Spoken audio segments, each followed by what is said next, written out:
My name is Joseph. I'm 62 years old, and if you allow me, I want to tell you a story that to this day makes my chest tighten.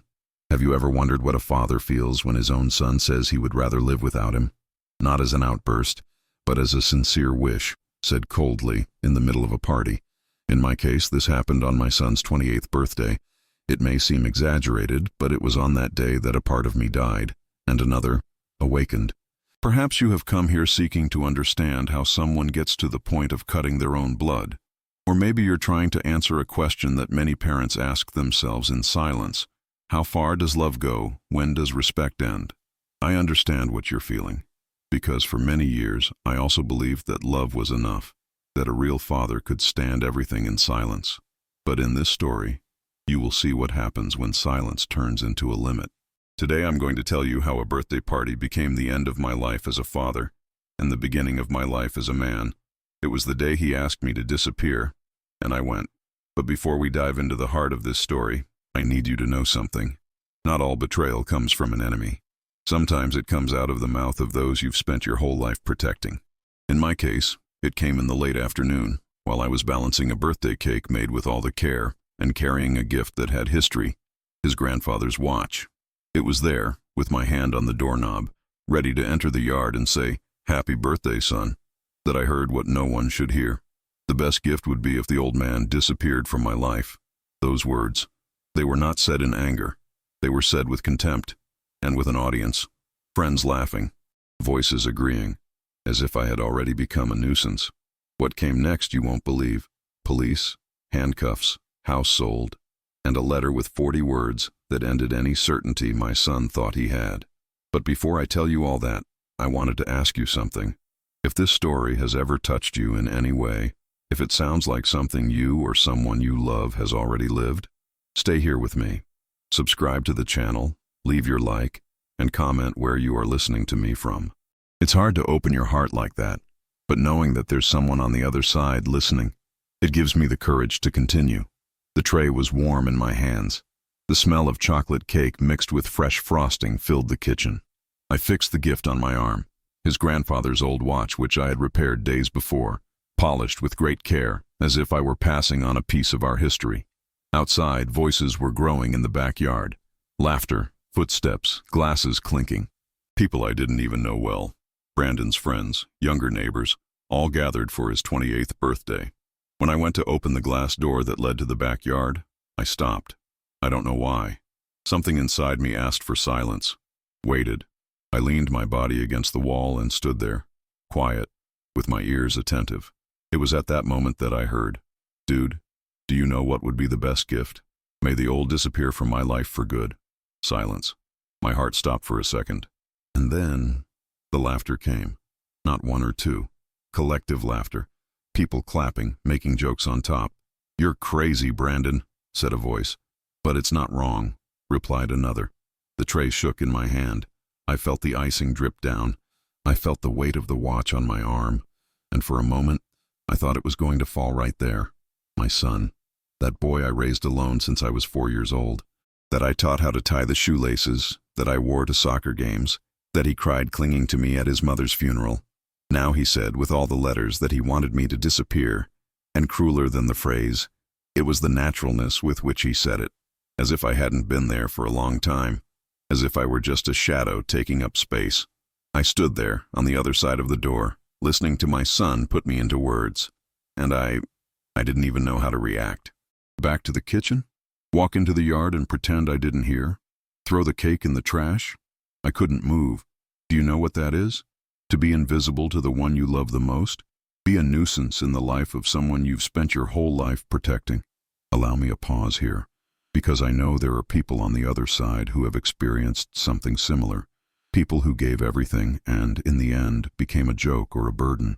If you've ever felt this silent pain, comment below with a simple phrase. It can be, "I've lived it," "It touched me," or just, "I believe," because no one should go through this alone. The glass door was still ajar. I closed it very slowly, without making a sound, as if I was asking permission to disappear. I took the cake back to the kitchen. I don't know why I didn't throw it away. Maybe out of respect for myself, I put the watch back in the box. I sat there, on the bench on the kitchen island, with my hands in my lap, not knowing where to look. In the living room, you could hear the music increasing. Brandon laughing loudly. He didn't even notice my absence. He didn't miss it. He didn't come looking for it. His father was there, in the same room. But for him, it was as if he wasn't. Funny how things change without warning. One sentence, and everything moves within us. I began to review every moment of our life. The time he got sick and I slept on the hospital floor for 3 nights. The day I sold my car to pay for his college. The many times I stopped living my own life so that he had some chance to be happy. And now I was the nuisance, the old man he wanted to see far away. I didn't cry. Not yet. The pain was so deep that not even tears could find a way. Outside they started singing Happy Birthday. I heard Samantha's voice saying, "Where's your dad?" And Brandon replied, laughing, "Leave him there with his old stuff. Today is my day." That's when I understood. It wasn't the first time he had thought like this. It was only the first time I had heard it. But what he didn't know, it's just that I was listening, and that, at that very moment, something inside me was changing. It wasn't just hurt, it was something deeper, a clarity that hurt like a knife. I needed to leave, but not only in the kitchen. And if you think that was the worst part, wait until you see what I decided to do next. Can you imagine what a father does when he realizes that he has been officially erased from his own child's life? I did something that I didn't even think I would be capable of, and it all started that same night. Want to know what it was? I'll tell you in the next part. I walked back into the kitchen like a ghost. With the cake still in my hands, I sat on the wooden bench near the sink. I didn't have the courage to light the candles. They stood there, lined up at the counter, like soldiers without a mission. The silence of the house contrasted with the music and the shouts of celebration outside, as if they were 2 different worlds, and I knew exactly which one I no longer belonged to. I looked around, and everything seemed older than the day before. The frames of Claire's photos already had yellowed glass. Brandon's childhood drawings were still on the refrigerator door, held together by rusty magnets. One of them said, "I love you, Dad," with crooked letters and red hearts. Another showed our old pickup truck, with the 2 of us drawn holding hands. My eyes were stuck on these pieces of paper for minutes, as if I wanted them to say something to me. But all they did was remind me that that boy, it was gone. And the man who was left in his place, I couldn't see myself anymore. I stood there trying to understand where I got lost from him. Maybe when he started arriving late and not talking anymore, or when he stopped accepting my advice and started treating me like an old man. The truth is that this had been happening for years, but I didn't want to see it, because our love, when it is a father's, has a strange power to cover our eyes and keep giving. I remembered the nights when he had a fever, and I spent the night changing compresses. I remembered the day he had a panic attack before the job interview, and I sat with him in the car, holding his hand like when he was a child. I also thought about the times when he asked me for money saying it was temporary, and I, even though I was suspicious, gave it without asking. We always hope that our children's hearts remember the things that their minds choose to forget.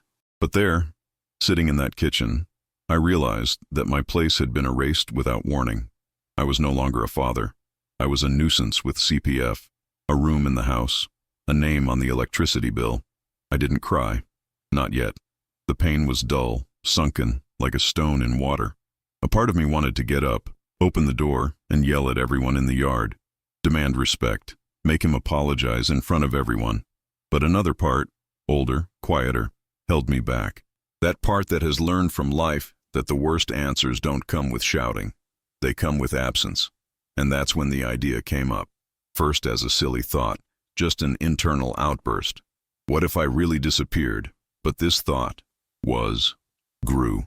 It took space, slowly. And the more I remembered the times I was ignored, used, ridiculed, the more it stopped being an idea and became a decision. Did Brandon want a birthday present? Because he was going to win. I just needed to prepare everything calmly. And it started that same night.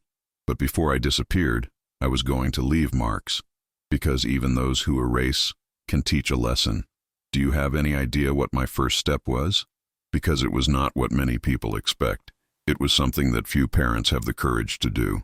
And I did it in silence. Want to know what it was? Then pay attention to what comes next.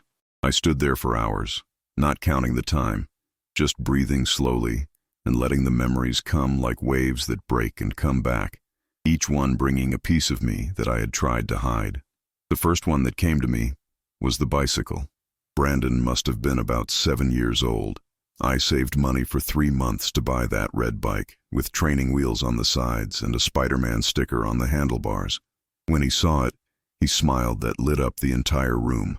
"Dad, you're the best in the world," he shouted, jumping on my neck. I remember it as if it were now. That moment was like a trophy for me. And then came the others. The baseball team's uniform, with the number 11 on the back. He didn't know how to play well, but I went to all the games. He applauded every move, even when he missed. I didn't root for victories. I was rooting for him. I also remember my college graduation. I sat in the front row, in a suit, with my heart exploding in my chest. When he got the diploma, our eyes crossed for a second, and I swore I saw pride. But now, looking back with a cool head, I start to see details that I didn't want to see before. The dry answers, the blank stares, the small absences that, added together, form a huge void. The 60th birthday he forgot. Father's Day, when he preferred to travel with friends. All this was already a sign that, for him, I had become a second place. And yet, I kept trying.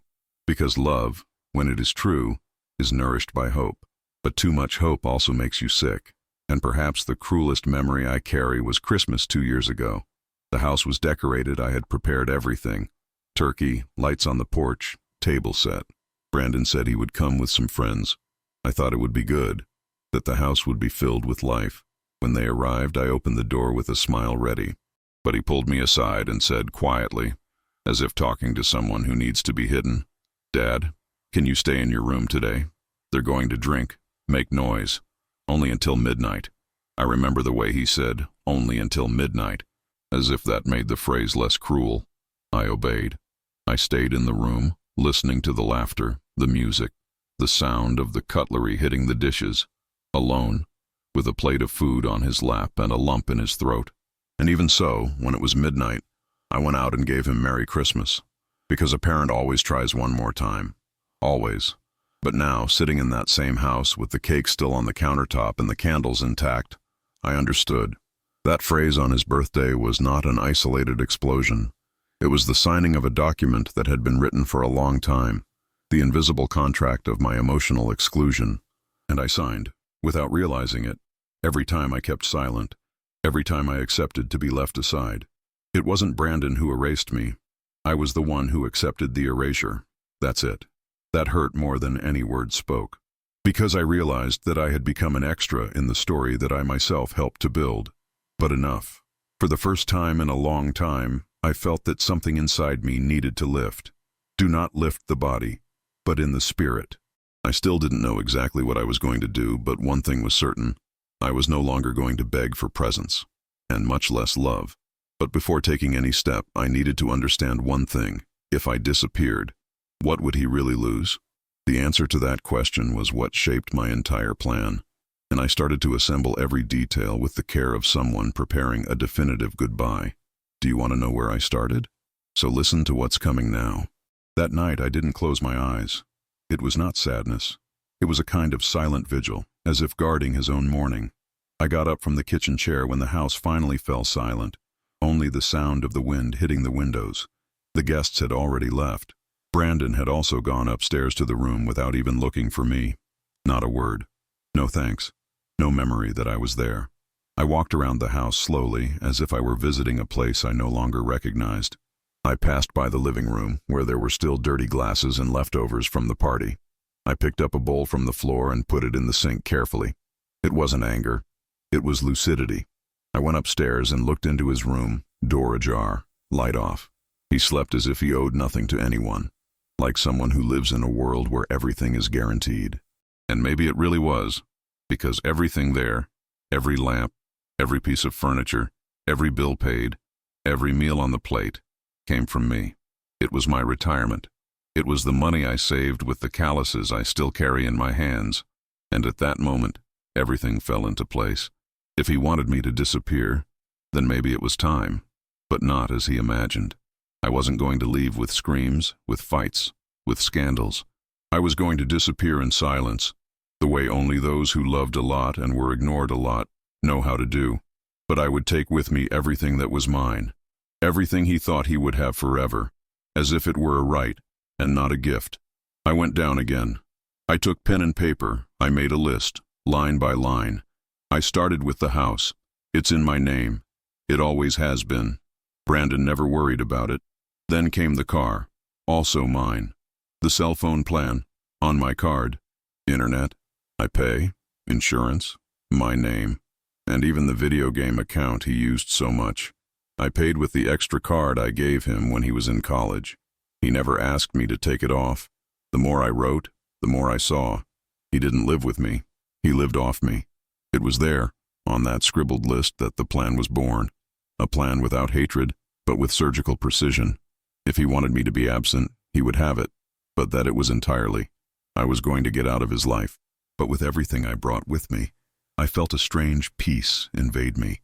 For the first time in years, it felt like I had some kind of control over the situation.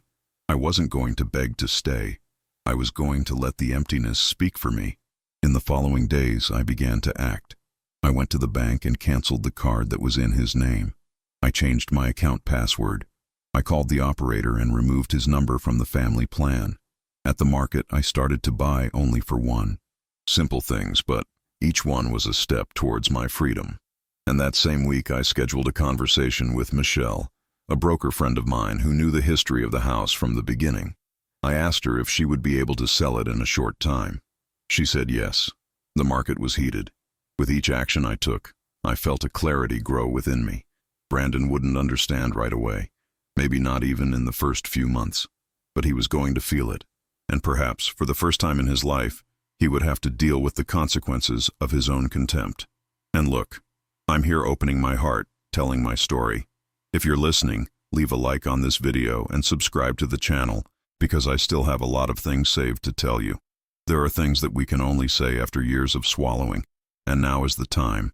But before selling the house, before leaving for good, I still needed to look him in the eye, not to fight, but to say, with all the letters, that from then on, everything was going to change, and that the father he thought he could humiliate had decided to leave. Can you imagine what that moment was like? Well, it happened, and when I told him, he laughed, but he had no idea what lay ahead. Want to know what I said? I'll tell you now. I sat at the living room table with my old laptop, the one I used only to check emails and pay bills. I put a low instrumental song in the background just to calm my mind and opened a blank spreadsheet. I've never been much into technology, but numbers. Numbers have always been my language. I spent a good part of my life as an engineer, and there that night, I decided to use that same skill for something more personal. I listed one by one all the costs that Brandon ignored. I started with the basics: electricity, an average of $120 per month, water and sewer, plus $85, internet, $89, cell phone plan, $110, most of which was his. Then, the food. He ate well. Imported soda, expensive snacks, delivery almost every weekend. I roughly calculated $600 a month just with food. Then came the car, gasoline, insurance, maintenance, more than $700.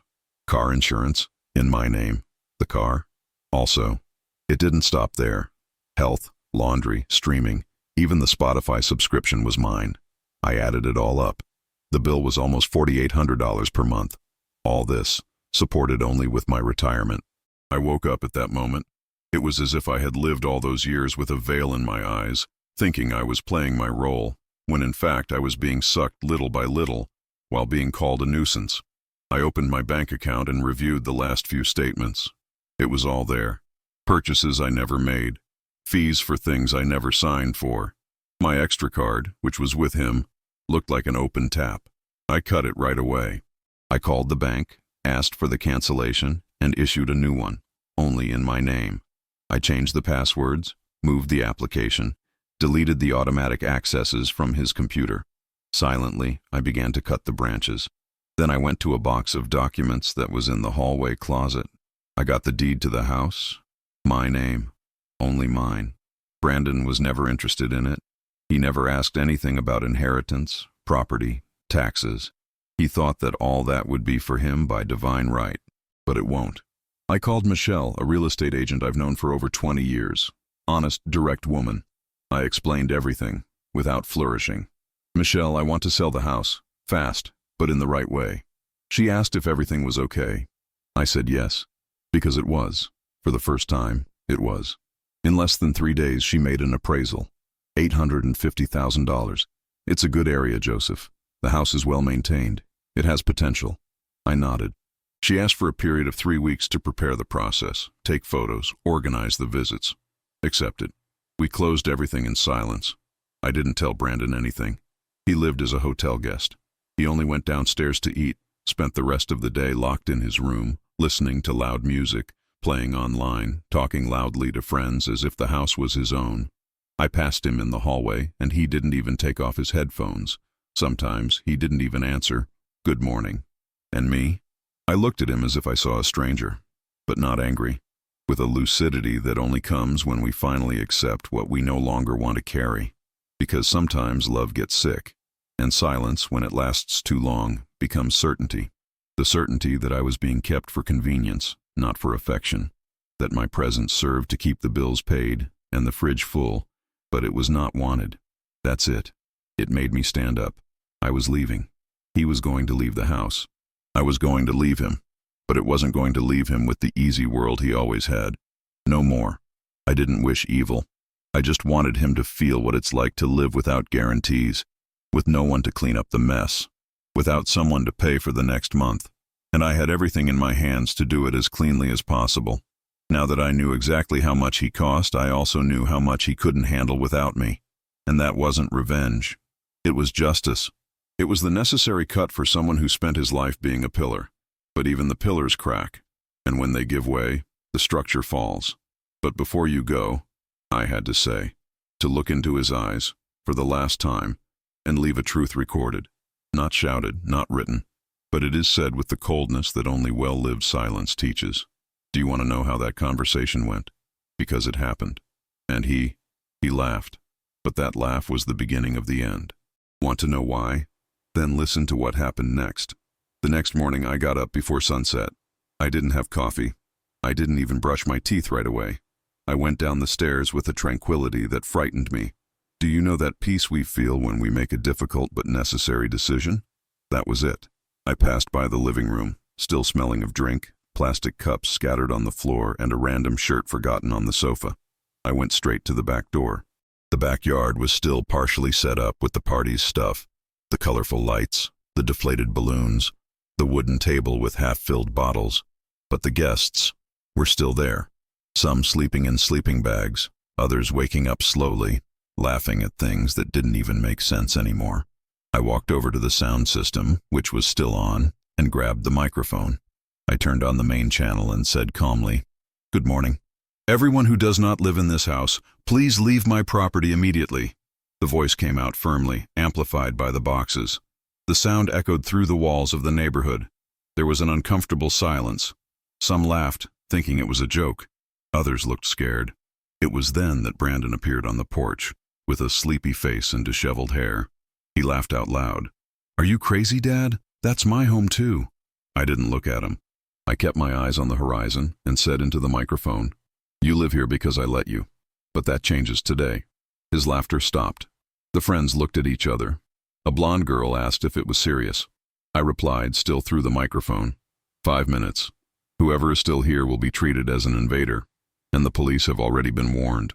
Brandon hurriedly walked down the steps, came up to me, tried to take the microphone out of my hand. I took a step back. "Dad, stop it. You're going to be embarrassed." I looked at him like I had never looked at him before, not angry, with pity, because in that instant, he still thought he was in control. "You've already embarrassed me too much, Brandon. Now it's my turn to show who I really am." And I spoke softly, without shouting, without losing my breath. Gradually, the guests began to disperse.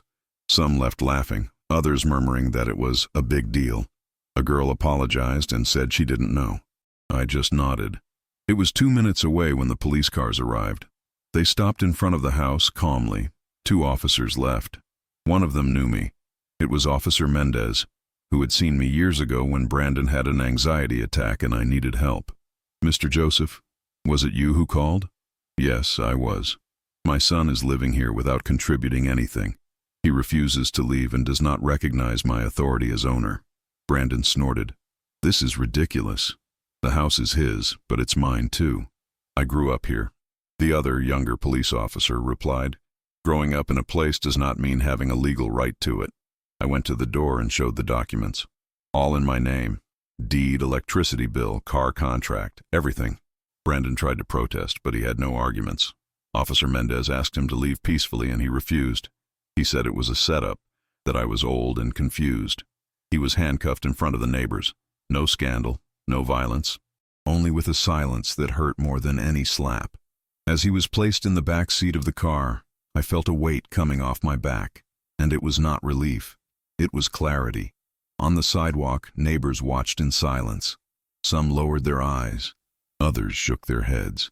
I just went in and closed the gate, because sometimes the only way to teach, it's letting the world show how much it hurts to lose what you take for granted. And if you've made it this far, listen to what I'm going to tell you with my heart in my hand. This story hasn't come close to its most memorable moment yet, because what Brandon received days later, it was harsher than any prison. Do you want to know what was delivered in the cardboard box left in his name? Because inside that box, it was the greatest truth he had ever read in his life, and it was there that he fell to his knees. Want to hear what was inside? So stay with me. That night was the quietest I've ever experienced. Not the calm silence of peace, but the silence that weighs down, that tightens the shoulders and seems to whisper in the corridors. I walked around the house slowly, without turning on the lights. Each room seemed larger, empty of voices, of laughter, and also of meaning. I passed by the room and there was still the smell of drink, the last vestiges of the broken party. I took a garbage bag, collected the glasses, threw away the memories of that day. I went upstairs, slowly, one step at a time. When I got to Brandon's room, I pushed the door open and stood still. What I saw there was like a photograph of everything that went wrong between us. Dirty clothes thrown on the bed, plates with food scraps on top of the dresser, a glass with an unlit cigarette inside. There were pizza boxes piled up in the corner, and on the desk, scattered like cards from a badly played deck, were debit notes, all in my name. I picked up one of them. It was a purchase on a betting site. Another, an expensive game he bought with my card. There, in that mess, in that dirt, in that shameless exposed irresponsibility, I saw clearly. My son had stopped seeing me as a father a long time ago. And you know what? I also could no longer see him as a son. It was hard to say that to myself, but it was true. The noose had become a rope, and that rope was already broken. I went back to my room, sat on the edge of the bed and stared at the wall. I stayed there for a while. I didn't cry. I didn't sleep either. I just stayed. And it's funny how at these times we feel the soul change place, as if something inside us was withdrawn, as if the love that was still left had understood that it was no longer possible. Let me open my heart here. Because maybe you've experienced something similar. Have you ever looked at someone in your family and felt that what existed between you was no longer love? It was custom, it was obligation, it was fear of leaving. If you've ever felt that, comment below with a simple, "I know how it is," or "I understand you." Sometimes, just knowing that someone has gone through this too, the pain weighs less. The next morning, I called Michelle. My voice was firm. I told her, "You can announce it. I'm ready." She asked no questions. He said that he was going to start the procedures and that he would keep me informed. Then I put some clothes in a small backpack, a toothbrush, a pair of slippers, my documents. I walked out the front door and walked to my neighbor Frank's house. Frank is a veteran of the Vietnam War. He has lived alone since his wife died 5 years ago. We have a relationship of respect, without much conversation. But he always greeted me with an honest nod and a firm look. I knocked on the door. He answered in his pajamas, with a newspaper under his arm. "Frank, I need to ask you a favor." He didn't ask what it was. He just opened the door and said, "Do you want a coffee?" Entered. His house was simple, but tidy. I sat at the table. He said he needed a place for a few days, that he was going to leave my house. He did not ask for explanations. He only pointed to the back room. "You can use that one. Clean bedding is in the closet." I thanked him with a lump in my throat. I slept that night in Frank's bed with a restless mind. It was no longer my home. It was no longer my home. That structure that I built with sacrifice, brick by brick, no longer had the smell of family. It was just a box. And if I had any doubt that my plan was the right one, it ended up there. Because it was in that early morning, lying on a borrowed bed, that I understood. Sometimes we need to go out to be able to look at ourselves in the mirror again. But what Brandon didn't know was that the worst was yet to come. Because days later, he received a box. And inside that box was the only thing that could make him rethink his own life. Do you want to know what was inside? So listen to what I'm going to tell you now. The week that followed was one of the strangest and, at the same time, most liberating of my life. Michel, as always, was agile and direct. In 2 days, he had already scheduled the first visits with interested parties. I asked him to let me introduce the house in person. I wanted to look into the eyes of whoever entered there. Not to put pressure, but to say goodbye. Each visit was like turning a page. I opened the door politely, explained the details of the property, showed the rooms, talked about the maintenance I had done over the years. I put this kitchen cabinet together with my own hands, I said. The balcony catches the morning sun, and next door used to be my wife's lemon tree. The buyers listened carefully, but I saw that, for them, it was just another house. And that's okay. It was meant to be. Because for me, that house had stopped being home a long time ago. Brandon, on the other hand, was still in prison. Not for long, of course. It was invasion and contempt. Nothing serious, but enough to leave him inside for a few days. I learned from Mendez that he was furious. He said that I had gone crazy, that I was going to sue, that it was abuse. But no one listened. Because everything I've done, it was within the law, and that's when I wrote the letter. Not a long letter, no speech. Only 40 words. I sat on the bench in the square near Frank's house, with a coffee in my hand and my pen steady. I scribbled on a folded paper. You asked for my absence. Now it's real. The house will be sold. The card was canceled. You are an adult. Live as such. I hope that one day I understand the value of silence. I signed with my full name. Without father. No nickname. I folded the paper carefully and put it in a small cardboard box. Inside, I put his grandfather's watch, the gift that would be his for his birthday, the same clock that he never got to open, because he preferred to laugh at me before. I called the prison and asked how to send something to an inmate. I met all the requirements, and in 3 days he received it. Frank told me that he saw the postman drop off the package. He said he later saw Brandon sitting on the bench in the jail yard, motionless, staring at a piece of paper. And it was on that same day that I, for the first time in a long time, had a hot coffee, without haste. I stood on the porch of Frank's house, watching the sun rise behind the mountains of San Jose, the orange sky, the fresh morning air. I breathed slowly. No one screaming, no one complaining about anything. There was no dirty pan that wasn't mine. There was no loud sound. There was no drained power. And I thought, so that's what they call peace. It still hurt. Of course it hurt. But it was a clean pain. A pain of someone who did what he needed to do. And you know, there's one thing that no one tells us when you get older. Sometimes the greatest proof of love you can give, it's leaving. Why keep giving where there is only ingratitude? It is to die slowly. Now I woke up early, ate little, read a lot. I went to the movies alone for the first time in years. I laughed at a silly comedy. I walked through streets I hadn't visited since my youth. And in every step, in every sip of coffee, in every silence respected, I rebuilt myself. The sale of the house was advancing quickly. Michel told me that a young family was interested, a couple with a small child and another on the way. They loved the porch, the backyard, the late afternoon light coming in through the living room window. When she told me this, I smiled.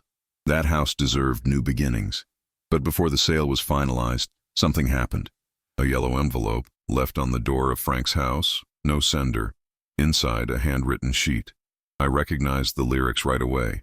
Brandon had written to me, and what he said there, it wasn't what you're thinking. Want to know what he had the courage to write? So listen to what's coming now. On April 29th, just before 9 in the morning, I was already sitting on the porch of Frank's house with my black coffee in hand and a thin blanket over my legs. The sky was clear, the kind of morning that seems to want to say, go, start again. I knew Brandon would be released that day. The Santa Clara County Detention Center was not far away. I could imagine the noise of the iron door opening, the feeling of the sun hitting my face after days of locking. He was going to leave in the same clothes as the night of prison, perhaps still smelling of cigarettes and drink, holding one of those transparent bags that they deliver with his belongings. And that's exactly what happened.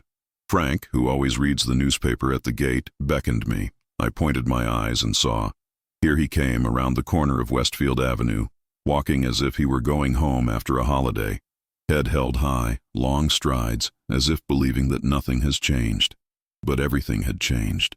With each step, he approached the reality he did not yet know. The sidewalk was different. Now there were new flower pots on the porch. The car in the garage wasn't our old Ford. It was a silver SUV with an outside license plate. The garden had a children's bicycle leaning against the fence, and on the lawn, 2 children were playing with a dog. Brandon paused for a few seconds. The look took a long time to understand. He frowned. He started to walk faster. He climbed the steps of the balcony as he always did. He reached for the doorknob. Locked. That's when the door opened. A young brunette woman with a slight accent and a calm smile appeared. Behind her, a man in a white t-shirt and slippers. "Brandon Davis?" she asked, holding an envelope in her hand. He did not answer. He just stood still, as if he was still waiting for it to be some kind of joke. "My name is Maria. This house is now ours. Carlos and I bought it 2 weeks ago. This is for you," he said, holding out the envelope. He looked, without picking it up. "That's not possible. This house belongs to my father." "It was, sir," Carlos said, approaching. "Now it's our family." Brandon looked around, as if looking for a hidden camera. He slammed his hand on the door. "I'm going in. This house is mine. It's not anymore. The deed is in my name. We can call the police if you prefer," Maria said, still polite. The children stopped playing. The dog barked. Some neighbors peeked out from behind the curtains. Brandon finally took the envelope. He opened it with trembling hands. He read the 40 words. It was as if a wind passed inside him. The expression has changed. His shoulders slumped. Her eyes watered. He sat on the first step of the balcony, mute, by minutes, just looking at the paper. I watched from afar, not with satisfaction, but with the bitter feeling that sometimes pain is the only language that certain people understand. At that time, for the first time in many years, Brandon had no home. There was no excuse. There was no stage. And it was there, on that step, that he began to really fall. If this piece of my life can become a mirror or a hug for someone, will it help me to carry it forward? Like and subscribe here to the channel. It makes more difference than you think. I went back inside Frank's house and closed the curtain, because what would come next was no longer my duty to watch. But fate, this one, still had one more message in store for Brandon. One that he would only discover when he opened the bank vault. Do you have any idea what was inside? I bet he didn't. And when he saw it, collapsed for good. Want to know why? So listen to what's coming now. From the top of the second floor of Frank's house, behind the time-yellowed linen curtain, I saw it all. I saw my son standing in front of the old house, the same one where he grew up, where he learned to walk, where he fell off his bike for the first time and cried on my lap. I saw the man he had become, confused, arrogant, vulnerable, knocking on the door as if demanding the return of a right he never respected. And I saw, with painful clarity, the difference between belonging and possession, because Brandon never understood that having a home is not about living, it's about caring. Maria was firm. She showed the documents, pointed out the deed with her and Carlos's names. Her voice was calm but unwavering. I felt a strange peace when I heard her say, "This house now belongs to my family," because it was at that time that I realized that that house, where for so long I lived alone with the pain, now had a chance to live joy again. Not mine, but that of someone who still knew how to be grateful. Carlos appeared soon after, with the children in his arms. A simple gesture. Closed the door gently, without discussion. That, more than any cry, sealed the end of an era. Brandon stayed there for a while, sitting on the porch step, with his elbows on his knees and his head down. No one approached. Neither did the neighbors, nor friends. Me neither. He was alone, for the first time, perhaps, without a net to support the fall. And it was at that moment that something strange happened inside me. It was no relief. It wasn't anger either. It was a mixture of justice and blame. Yes, guilt. Because I asked myself, where did I go wrong? Is spoiling too much the silent mistake of those who love? Does protecting too much become abandonment in reverse? But before I plunged into that hole of regret, the laughter caught my attention. Light, new laughter. The children of the Garcia family ran around the yard playing hide and seek. The girl, the youngest, found her brother behind the fence and screamed as if she had won a prize. Maria smiled and Carlos opened the living room window, took a picture of the two of them. That's when I understood everything. That house was no longer mine, and yet, she was more alive than ever. Maria wrote me a note a few days later, left discreetly in Frank's mailbox. It said, "Thank you for trusting us. This house will have a lot of love now. I promise to take care of it as if it were mine forever." I cried reading that. Not sadness, but of gratitude. Because I needed to see that there were still people who valued what they received. And let me tell you something here. Heart to heart, as hard as you are now, as alone as you feel, sometimes the justice you expect doesn't come in the form of an apology or a hug. It comes in silence. It comes when you see that life has moved on, and has moved for the better. Hold on tight and stay here with me, because what's next will show you that with all the letters. The days went by and Brandon disappeared. No one knew where he was. Until, a month later, a call came from the bank. A safe that he tried to access. A document that he thought he could rescue. But what he found inside, it was not what he expected. Can you imagine what I kept for him in that safe? So listen to what happened when it opened. Before leaving San Jose for good, I felt a need that I can't even explain properly. A desire to pass by the garage of the old house. It was as if something there was still calling me. Michelle handed me the spare key before closing the final papers for the sale, and I went alone on a cloudy late afternoon. I opened the side gate, entered slowly, and the smell of wood, old paint, dusty tools brought me back to a time that seemed buried. The ceiling light flickered as I turned it on. In the right corner, behind the old shelf of screws and dry varnish cans, there was a forgotten cardboard box. One of those common ones, with brown tape glued anyway. I picked it up carefully and took it to the wooden bench. The one I set up myself to teach Brandon how to fix the bicycle chain. Inside the box, albums. Faded photographs of a noisy childhood. A photo from the first day of school. Brandon with his backpack larger than his body. Another of him and Claire grimacing in the kitchen. Birthday cards written with colored pencils. A report card with the highest grade in math, which he ran to show me at that time with pride in his eyes. But what really took me off my feet, it was a small, light blue envelope with Claire's handwriting. It was folded, aged, trapped between two calligraphy notebooks. I opened it with trembling hands. The paper was yellowed, but the words jumped as if they had been written that morning. Joseph, if by chance one day this letter reaches you, it's because life took me out before my time. But I needed to put it in writing. Thank you for being my safe haven. I hope Brandon grows up knowing what an amazing man you are. I hope he sees everything you do with this huge heart. Thank you for everything. For our home, for our son, for our history. With love, Claire. There, in that cold garage, I collapsed. Because for a moment, I went back to being the man she saw.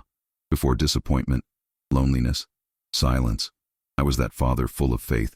I read the letter aloud. Just for me. Just so that the sound of her hit the walls and came back to my chest. And then, carefully, I burned the paper right there, in an empty paint can. It was the end of a cycle, the last page of a chapter that is too long. No, there are memories that we keep unintentionally, and when they come back, they have the power to dismantle everything that took us years to build inside. If you've ever experienced something like this, if a memory has already taken you by surprise, comment here. I've felt it. Or I have a letter like this. Or even, I know how it is. Sometimes sharing a memory is the most beautiful way to heal. I closed the garage. I gave Michelle the key on the same day. And the next day, I left. But little did I know that, as I left the city, Brandon was in search of something he didn't know existed. Something I hid years ago, in a bank vault. And what he found inside, everything changed. Want to know what it was? So listen to what's coming now. It was on a Sunday night, one of those when silence hits deeper, that my phone beeped with a notification. I was staying in a simple inn in the north of the state, trying to put some order in my thoughts and find the next destination of my life. It was an email. Subject: thank you for not giving up. The sender, Margaret Henderson. It took me a while to remember. Margaret, Samantha's mother. Samantha, who, for a few years, was Brandon's girlfriend. The same one who was in the backyard, laughing with his friends when he said he wanted me to disappear. I opened the email cautiously. I didn't expect anything coming from that direction. But, right from the first few lines, I realized that it was not an attack. It was an outburst. It was almost a confession. She wrote, "Mr. Joseph, I don't know if you will remember me. I'm Margaret Henderson, Samantha's mother. I went to Brandon's party last month. I sat in the back by the wooden wall and watched almost everything in silence. We don't know each other well, but I need to tell you something that is eating away at me. I saw what your son did that day. I saw the way he mocked you. I saw the laughter of friends, the absence of respect, the cruelty. I was shocked. At the time my daughter was dating Brandon, she already commented to me, embarrassedly, that he used to talk bad about you even at dinners with strangers. He said that you were a boring, outdated old man who didn't know when to get out of the way. She told me this weeks before breaking up, and it ended precisely because he could no longer live with that ingratitude. At the party, when I heard the absurd phrase he said, it made me want to get up and leave. But I stayed. I wanted to see how far it would go. When you appeared with the microphone, and he expelled them all, that was a moment of courage that I will never forget. What you did was hard, yes, but necessary. Brandon needed to fall, and maybe it needed to fall precisely through the hands of those who supported it the most. Don't blame yourself. Some learnings only come with losses. Thank you for taking action, and for having shown that there is still dignity in this world." I read the entire email in one sitting without blinking. Then I read it again, and once again, and then cried. It was not a cry of pain, as before, nor of regret.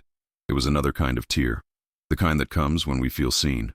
Because for months, maybe years, I carried the guilt of losing my son. I wondered if I had been too severe, too present, too weak. I blamed myself for every dish I washed myself, for every thank you I never received. But there, in the words of that woman who barely knew me, I found what no one else had given me until then: validation. She saw it, she felt it, she understood.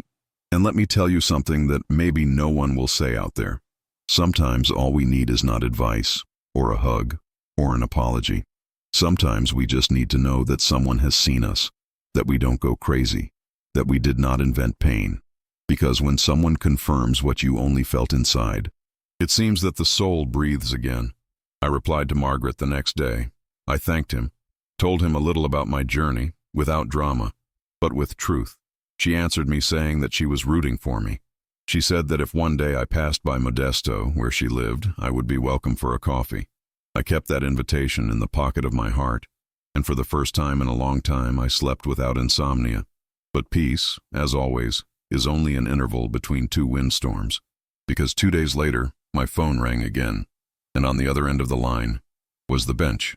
Brandon had gone there. He had tried to open the safe I left, but what he found inside, it was not what he expected, and when he opened that envelope, his story changed forever.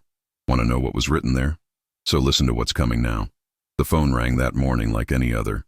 The display showed an unknown number. For a moment I hesitated, but, with the experience of so many years, I recognized the urgency in the voice of those who call without warning. Answered. On the other side, the storm revealed itself. "Father!" Brandon shouted, his voice charged with anger and despair, mixed with that wounded pride that had always accompanied him. "You ruined my life." It left me homeless, without money, with nothing. I was silent. I just heard. His every word was a disembodied punch, an accusation thrown into the air, against the distance that finally separated us. But I didn't move a word for a few seconds. I let him release his anger. I let the weight of his choices collapse on its own. "Dad, you can't do that," he continued, his voice trembling between anger and panic. "That's not fair. How could you abandon me like that?" I took a deep breath.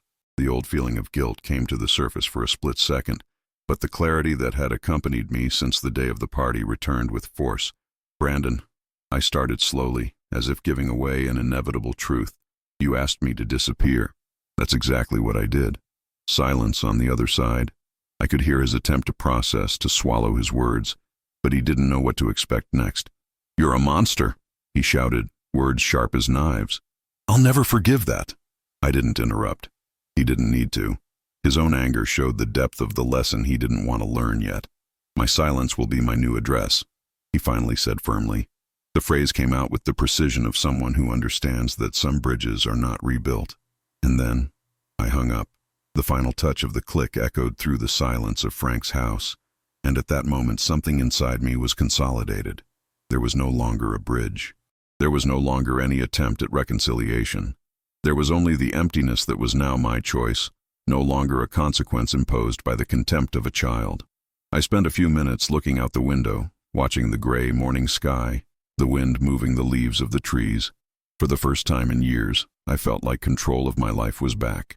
The weight of obligation dissipated, replaced by an unprecedented sense of freedom.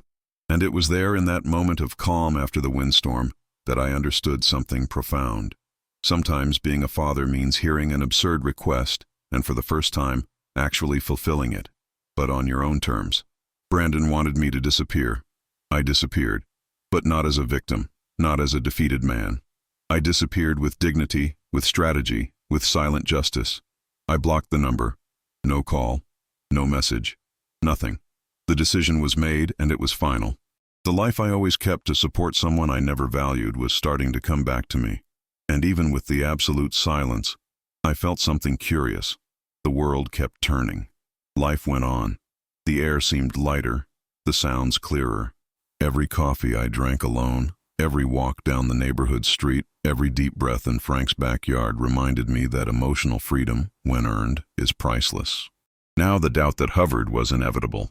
Would Brandon ever be able to understand that everything he had lost was not punishment, but a natural consequence of his own choices? Or would he continue to wait for the world to fix what he had despised for decades? I couldn't answer. I didn't even need to. My role was already fulfilled. The rest was up to him.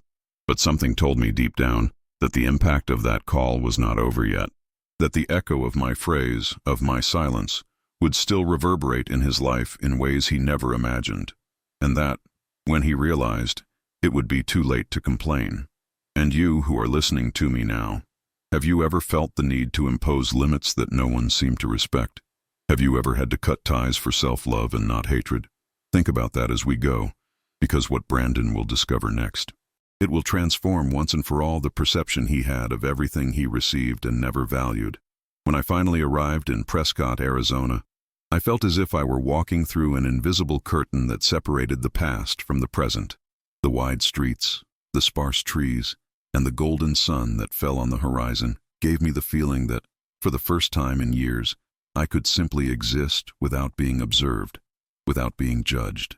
The city had that quiet pace that allows you to take a deep breath, and every step I took seemed to wipe away layers of worry accumulated over decades. I rented a small wooden house near the center. It was nothing luxurious, but it had enough space for me, my memories, and ultimately my freedom. The walls were simple, the yard small, but every corner reminded me that nothing there belonged to me in any other way than for whatever I wanted. There were no records of past purchases, debts, or overdue bills of others. Just me, a freshly brewed coffee, and the feeling that I could, finally, start over. At the local grocery store, for the first time in months, I wasn't called Brandon's dad, the old man who paid for everything, or anything else that carried guilt or expectation. The lady behind the counter looked at me, smiled, and said, "Good morning, Mr. Joe." I accepted the nickname lightly, without irony or resentment. It was just my new name, a small freedom that became a symbol of something bigger. I began to write chronicles about my life, not only the painful events, but also small silent victories, reflections on the passage of time, on the relationships that shape us. He wrote with a steady hand, the paper absorbing every thought as if it were ink from his own soul. I discovered that, even at 62, I could still learn, I could still transform pain into history, experience into words that maybe one day could help someone. At the local library, I found a reading group, people of all ages, each with their own stories, their own wounds and joys. Reading together, discussing novels, poetry, memoirs, I realized that life continued to offer unexpected encounters. It was a silent network of affections that needed no bonds or obligations.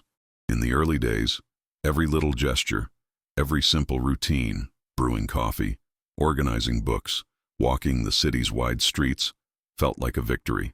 Victory for finally being the owner of my time, my patience, and my decisions. The phone was turned off. The old world of San Jose seemed more and more distant, lighter. The house, the ungrateful son, the humiliation, everything stayed there. Here in Prescott, I was just Joseph, a man who likes silence, coffee, and books. And there are things that we live and keep, but maybe by telling, we can help another heart to breathe. Enjoy this video and subscribe, and let's make this story reach those who need it. I began to notice small details that made me smile. A bird landing on the backyard fence, the late afternoon light reflecting off the kitchen window, neighbors waving as they passed by the street without expecting anything in return. Every simple gesture seemed to remind me that freedom is not something that is conquered in a single dramatic act. It is built minute by minute, step by step, choice after choice. I started to go to the library almost every day. Among history books, biographies, and old novels, I rediscovered the sense of curiosity I thought I had lost.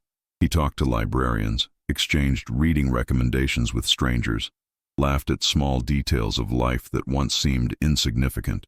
I discovered that living in a peaceful and serene way is also a form of restart, a silent victory that no one can take away.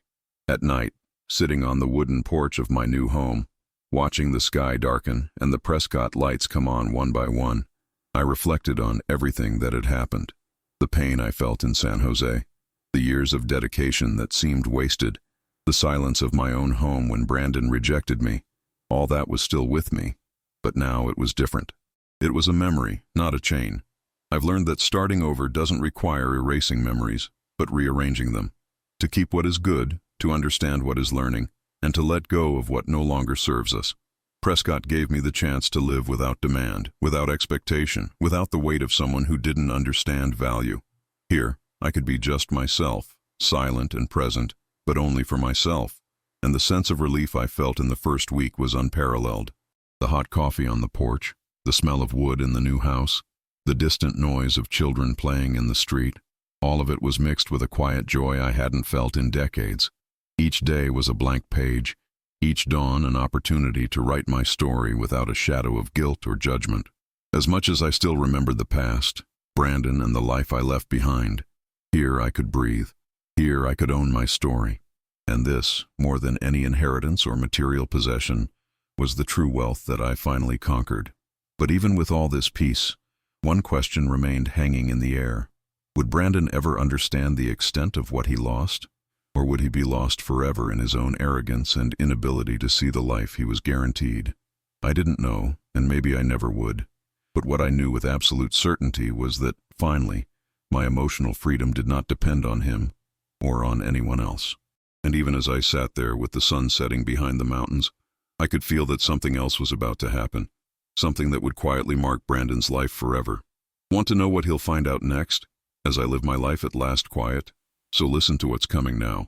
While packing the last belongings in my small Prescott house, I found an envelope that I had completely forgotten. It was thick paper, slightly yellowed by time, handwritten in my trembling handwriting from years ago. To Brandon, when I'm no longer here. I felt an immediate weight in my chest, as if the past had decided to catch up with me suddenly. I picked up the envelope carefully, felt the texture of the paper between my fingers, the seal intact. Every detail seemed to carry the responsibility of decades of love, care, and expectation. I opened it only to inspect from afar without revealing the contents. I remembered every word I put there, advice I imagined he would need, memories I wanted to preserve, even a final blessing. Written with the quiet hope of a father who believed his son could grow up with values and gratitude. It was a letter that carried all the expectation of a lifetime, and one that I had planned to deliver only when I was no longer here, so that Brandon could remember me as he wanted him to remember. I held the envelope for long minutes, staring at it as if I could see the boy Brandon was, and the man he had become. The memory of his cruel phrase during that birthday party echoed in my mind. The best gift my father could give me was to disappear from my life. At that moment I realized something that hurt me more than anything else. The son to whom I had written that letter no longer existed. The boy who needed guidance, affection, and limits who could still be shaped by love, had been replaced by someone who refused any bond, any learning or gratitude. I held the envelope close to my heart, feeling the weight of years of hope turn to ashes of expectation. I took a deep breath, trying to decide if I should deliver those words now, even though I knew there might be no more receptivity. Every part of me wanted to offer that last call, that last gesture of love, but the reality was clear. The Brandon I knew, that I raised with patience, sacrifice, and tenderness, died in that instant when he asked me to disappear. It was at that moment that I realized something fundamental. There are limits to delivery. There is a point where, even with love, it is necessary to recognize that the person you have created is no longer there to receive, and that sometimes protecting one's emotional dignity requires cutting off even what seemed inalienable, even if it means burying hope with the past. I closed my eyes and breathed slowly. I felt the weight of choice before me. The envelope could be delivered, it could be read, it could touch his conscience, but it would also touch my vulnerability, open old wounds, perhaps offer just another opportunity for ingratitude or disdain, and I couldn't allow myself that anymore. Every fiber of my being knew that this letter was not for this Brandon. It was for the son who existed only in my hope, a son who, at that moment, I needed to bury. Then, with cool, steady clarity, I carried the envelope to the makeshift fireplace in the living room. The fire crackled slightly, the heat touching my face. I placed the envelope in the flames, watching it rippling and bending in the heat, releasing a smoke that carried years of memories, advice, and dreams that would never come to fruition. The flame swallowed every word, every thought, every expectation. I didn't cry. There were no tears. I just took a deep breath, feeling a strange mixture of loss and relief. The feeling of burying that son who existed only in my hope was both painful and liberating. A chapter had closed, and I could finally carry on without the weight of an impossible responsibility. And there, in that quiet room, I realized something that touched me deeply. Sometimes, to love means to let go. Letting go not as abandonment, but as recognition of reality. Let go so that life itself can go on, without invisible chains of unmet expectations. Burning that envelope was not an act of anger, nor of resentment. It was an act of acceptance and freedom, a silent gesture of dignity. I stared at the fire for a few more minutes, feeling the smoke rise and disappear through the chimney, taking with me all the memory of the son Brandon could have been. I took a deep breath, feeling the air fill my lungs with a silent relief, a feeling that, finally, the weight had been lifted. I no longer needed to carry the past that he did not value. I could simply exist, with my memories, my scars, and the certainty that I did everything in my power. And it is curious how life teaches us, even in the quietest moments, that some memories are so powerful that they mark us forever, but that we can also choose how to keep them or let them go. And I invite you to think about your own memories. Which ones do you keep? Which ones do you release? Which ones do you transform into learning? If you've been through something similar or know someone who has, share it in the comments. Sometimes, sharing these memories is the most beautiful way to keep dignity alive. With the envelope burned, I felt that I was finally ready for everything that was yet to come. Prescott remained calm, the sun setting in the mountains in the distance, and I sat on the porch with my coffee, watching life unhurriedly. Every detail, every sound, every shadow became part of a new chapter, free from the past that imprisoned me for decades. But even with the newfound peace, one question lingered in my mind. If Brandon had the chance to see the consequences of all he lost, would he ever understand the weight of his choices? Or would he continue to wander through life believing that everything was guaranteed, that nothing had a limit? I couldn't answer. I didn't even need to. But something told me that the final lesson was yet to be revealed, and that when it did, it would be final. And so, with the fire consuming every bit of the past that would not return, I breathed once more and prepared my heart for what would come next. Because Brandon's story wasn't over yet, and what he would discover in the next chapter would change once and for all what he thought he deserved. Do you want to know how he will react to the last surprise I left him? So listen to what's coming now. It was a cold December morning when the doorbell rang unexpectedly. The wind brought the smell of pine trees and distant snow, and I was sitting in my armchair by the fireplace, drinking coffee and flipping through an old notebook. I got up slowly, still feeling the slight tension that winter always brings, and went to answer the door. On the other side, a familiar face, Mike, one of the friends who was present at Brandon's birthday party years ago, the same one who laughed at my silent pains. He looked older, more tired, but there was sincerity in his eyes. "Joe," he said, his voice low, almost hesitant, "I'm passing through Prescott and, well, I heard everything that happened to you and Brandon." I nodded, without immediate words. Mike came in, taking off his coat, and stood there for a moment, as if looking for something to say that might justify his visit. I walked away from Brandon after the arrest," he continued with a tone of confession. "He destroyed everything you built, Joe. Every effort, every sacrifice. He was ignored, thrown to the ground. I couldn't participate in that anymore." Silence fell between us. The sound of the fire crackling in the fireplace filled the space, reminding me that the physical distance there was almost symbolic of the emotional distance I had maintained for years. Mike then handed me an envelope, stamped, with the handwritten request, "If you find my father, tell him I need him."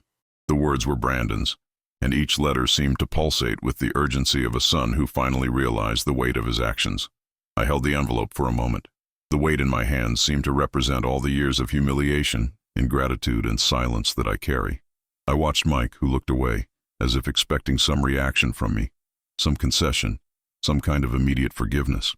"Thank you for bringing this to me," he said calmly, my voice firm but with no visible emotion. "I appreciate your honesty, Mike." Without opening the envelope, politely and composurely, I thanked him for the visit and closed the door. I felt the cold outside disappear behind the solid wood. I took a deep breath, letting the sound of the fireplace fill the room again. I sat in the armchair, watching the flames dance. Each flame reminded me that just as fire consumes, it also illuminates. Burning the past, as I did with that old envelope, was painful, but necessary. As I looked at the fire, I realized that some lessons only manifest when there is no immediate emotional interference. Sometimes forgiveness is possible, but the return never is. I can acknowledge Mike's confession, Brandon's grief, his own loss, but it doesn't mean that the past will once again have a hold on me. Every choice of freedom made so far, every move to regain my peace, remains intact. And there, in that silent moment, I understood something that life, in a cruel and beautiful way, has always taught me. It is not the repentance of others that brings peace, but the decision to maintain one's integrity.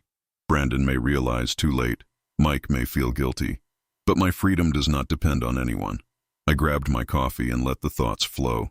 The streets of Prescott were quiet outside, the neighbors busy with their own celebrations, but my mind navigated between memories and reflections. Every step I've taken so far, the decision to disappear from my son's life, the sale of the house, the letter I've burned, has brought me to this moment of serenity and quiet power. Still, a twinge of curiosity hung in the air. If Brandon had the courage to seek his own redemption, to understand what he lost, would he realize the value of what he never knew how to appreciate? Or would he remain lost in his own arrogance, unable to understand that some consequences have no return? And as the crackling of wood filled the room, I realized that my story with him was coming to an end. A point that does not depend on regrets or requests or envelopes, only on the unalterable reality of the choices that each one has made.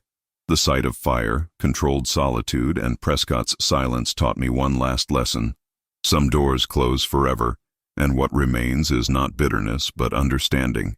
A chapter closes, and the freedom I have earned is now my only legacy. But there was still a feeling, faint and unsettling, that the echo of Brandon's request would not disappear completely. Something inside me knew that his next move, or lack thereof, would yet reveal the true scope of the choices made on that fateful day in San Jose. And I wonder, when the child finally understands the void he has created, will it be too late for any reconciliation or explanation?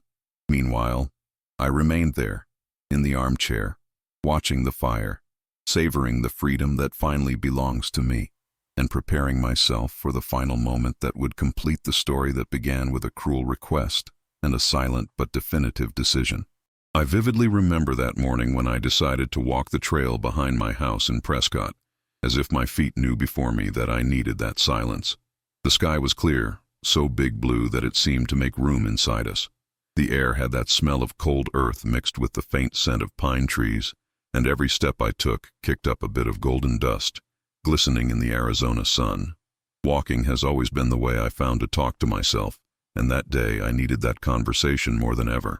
In my jacket pocket, I carried a single carefully folded piece of paper, the 40-word note I wrote to Brandon before I disappeared from his life.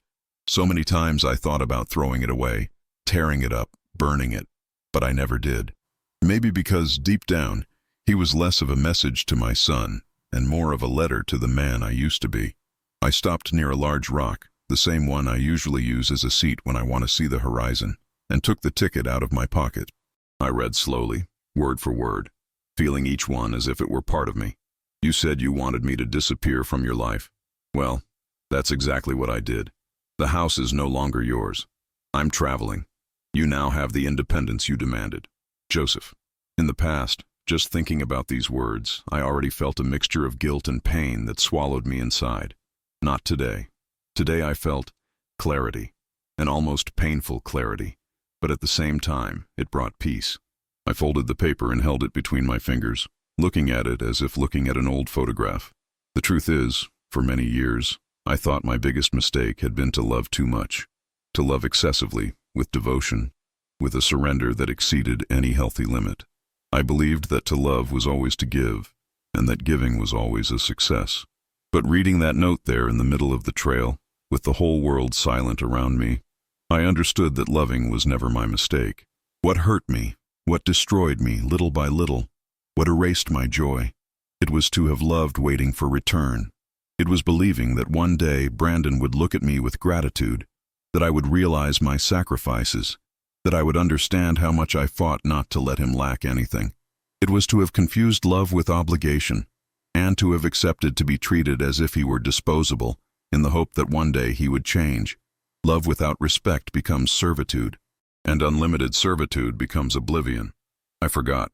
I forgot my life, my dreams, my rest, my own dignity. I forgot that I'm a man, not a resource drawer where my son could stick his hand whenever he wanted. And when I realized that, I understood that the phrase he said at that party, "I wanted the old man to disappear from my life," was not what destroyed me. She only confirmed something that had been happening for many years. Brandon wished me to disappear long before that sentence. Every time he treated me like an employee, every time they mocked me in front of others, every time he left me talking to himself, every time he made fun of my concern, my age, my struggle, each time he acted as if everything I gave was an obligation. He disappeared first. That's what I realized there, sitting on that rock. I didn't abandon my son. I just accepted an abandonment that already existed. I accepted that there was no more tie, only wear and tear. I accepted that I couldn't teach respect to those who didn't want to learn. And as the wind beat on the leaves around me, bringing that soft sound of living nature, I felt something inside me loosen, like an old knot finally unraveling. That's when I realized that I was at peace. A peace that did not come from revenge or victory, but from maturity, of understanding, of finally having stopped chasing after someone who chose to stay put. I took a deep breath, put the paper in my pocket, and got up from the stone. The trail went ahead, illuminated by the sun that began to rise in the sky. I walked slowly, feeling the firm ground beneath my feet, as if each step was a silent reminder that I was still here, alive, entire. And in the depths of that huge silence, one last question began to form inside me. The question that would change the whole way I saw that story. Because if I had found my peace, and Brandon was still wandering lost in the world, what would happen when our paths finally crossed again? I still didn't have that answer. But I knew she was coming, and it was closer than I imagined. I kept walking along that trail until the sun started to go down behind the mountains, and when I got back home, I felt something I hadn't felt in a long time. Lightness. Today my life is made up of simple things. In the morning I water the plants on the balcony, talk to them as if they were old friends. In the afternoon I make my coffee slowly, listening to that old jazz that plays on the radio that I bought at a thrift store here in Prescott. Sometimes a neighbor passes in front of the house and waves. Sometimes I am invited to a community event, and I go without carrying any weight on my back. Brandon. Well, he followed the path he chose. I have heard from people far away that they are jumping from house to house, trying to get back on their feet. I don't wish harm. I just wish that one day he understands the root of everything. Mike returned to San Jose. Samantha broke up with him later that summer. The Garcias, yes, are there living the life I once dreamed Brandon would have, with respect, joy, and gratitude. And me? I found peace. Not the peace that comes suddenly, but the one that is born when we stop carrying what is no longer ours. The great lesson I take from this story may be useful for you too. Love is not infinite sacrifice. Love is a two-way street, and when only one walks, it turns into tiredness, becomes weight, becomes silence. Today I understand that it wasn't my love that brought me pain. It was my insistence on staying where there was no longer room for me. Make no mistake, letting go is also loving. Love yourself mainly.